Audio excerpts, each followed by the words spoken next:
পৃথিবীতে এমন এমন কিছু নিয়ম সৃষ্টি করেছে যেগুলো কেন সৃষ্টি হয়েছে সেটাই আমার বুঝতে বুঝতে মনে হয় বয়সটা পেরিয়ে যাবে। এত অদ্ভুত অদ্ভুত নিয়ম মানতে মানতে মানুষ তো আনন্দ করতেই ভুলে যাবে। এত নিয়ম যে কোথায় লেখা ছিল আর কারা তৈরি করেছিল তাদেরকে না দেখতে আমার বড্ড ইচ্ছা করে। কিন্তু সমাজের কথা ভেবে আর একটা চাপা ভয়ের কারণেও কিন্তু আমাকে বাধ্য হয়ে এখন অনেক নিয়ম মানতে হচ্ছে। আজকের ভিডিওটা হচ্ছে বিপত্তারিণী পুজোর ভিডিও। আমি যবে থেকে জানতে পেরেছিলাম যে বিপত্তারিণী পুজো বলে একটি পুজো হয় আর তার মাহাত্ম্য কী, তবে থেকে কিন্তু আমার মনে না একটা আশা হয়েছিল যে আমি বিপত্তারিণী পুজো করব। এবছর যদি আমি পুজো দিতাম তাহলে হয়তো 7 বছর হতো, কিন্তু আমার নাকি মা কালীর মুখ দর্শন করাও বারণ, আমার নামে নাকি পুজো দেওয়াই যাবে না। কেন আমি নাকি মা হতে চলেছি? আচ্ছা তোমরাই কমেন্ট করে বলো তো। এই সময় আরও বেশি করে তো মাকে ডাকা উচিত, মায়ের পুজো দেওয়া উচিত, তাই না বলো? যাতে আমি একটা সুস্থ সন্তান পৃথিবীতে আনতে পারি। মায়ের আশীর্বাদ ছাড়া কি এটা সম্ভব? আমার খুব খারাপ লাগছিল। প্রতি বছর আমি নিয়ম নিষ্ঠা করে পুজো করি, আমার করতে খুব ভালো লাগে, কিন্তু এবছর আমি পারছি না। এবছর আমার মা করেছে, আমার মা বলছিল আমার নামে পুজো দেবে, কিন্তু ব্রাহ্মণ ঠাকুর বললো আমার নামে নাকি এখন আর পুজো দেওয়া হবে না, কারণ আমার নাকি 5 মাস হয়ে গেছে। আমার একটু দুঃখ হচ্ছিল, কিন্তু ওই যে সমাজের ভয় আর একটা চাপা ভয় যে যদি সন্তানের সত্যিই কোনো ক্ষতি হয়, এই সব ভাবতে ভাবতে আমি কিন্তু এই নিয়মটা লঙ্ঘন করতে পারলাম না। আমি ঠিক করেছি না ভুল করেছি, আর এরকম নিয়ম সত্যিই আছে কিনা তোমরা আমাকে অবশ্যই কমেন্ট করে জানাবে। তোমাদের আজকে বেশ কটা খারাপ খারাপ নিয়ম যেগুলো আমার একদম পছন্দ হয়নি সেগুলোই তোমাদের সাথে শেয়ার করব। আর এগুলোর কারণ আমি জানি না, তোমরা যদি জানো অবশ্যই আমাকে জানিও। যেমন সাধের দিন নাকি কোনো ছেলেকে থাকতে নেই, যেমন বাবা বা তার স্বামী। আচ্ছা যে আমার পাশে সব সময় থাকবে, সারা জীবন থাকবে, যার জন্য এত সুন্দর একটা দিন আমি উপহার পেলাম, তাকে আমি আমার জীবন থেকে কী করে বাদ দিই, আর আমার সেরা মুহূর্ত থেকে আমি কী করে বাদ দিই তোমরা বলো তো? তাই জন্য আমি জেদ করেই বলতে পারো আমি কিন্তু ওকে দিয়ে আমাকে আশীর্বাদ করানোর কথাটা বলেছিলাম, কারণ আমি জানি ও আমাকে খুব ভালোবাসে আর ওর আশীর্বাদ আমার খুবই দরকার। আমি এই কাজটা ঠিক করেছি কিনা তোমরা অবশ্যই কমেন্ট করে বলো।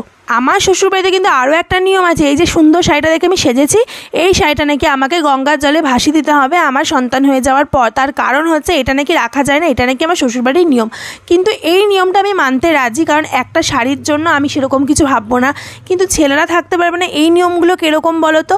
যদিও বা আমার শ্বশুরবাড়ির লোকজন এগুলো মানেনি, আমার বাবা ছিল, আমার শ্বশুরমশাই ছিল, আর আমার স্বামীও ছিল, আমাকে তারা আশীর্বাদও করেছে। এই নিয়মগুলো কিন্তু তারা খুব একটা মানেনি, তার জন্য কিন্তু আমি খুবই খুশি।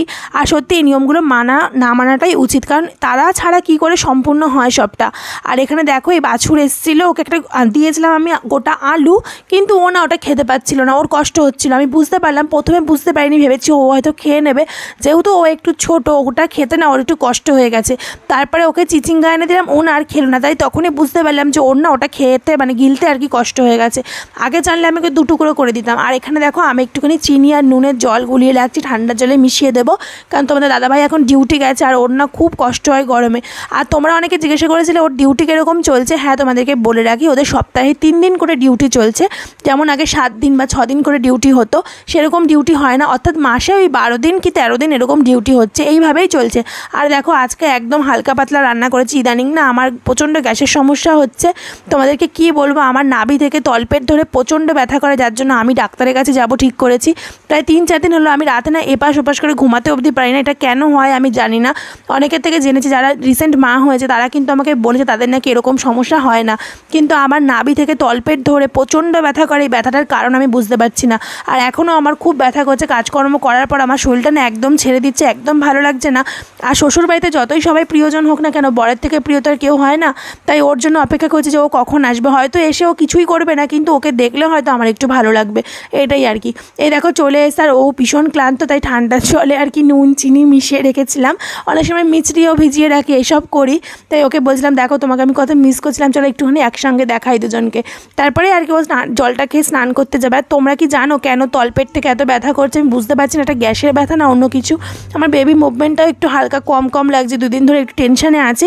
রিসেন্টলি আমি ডাক্তার দেখাবো, জানাবো তোমাদেরকে আমাকে ডক্টর কি বলে।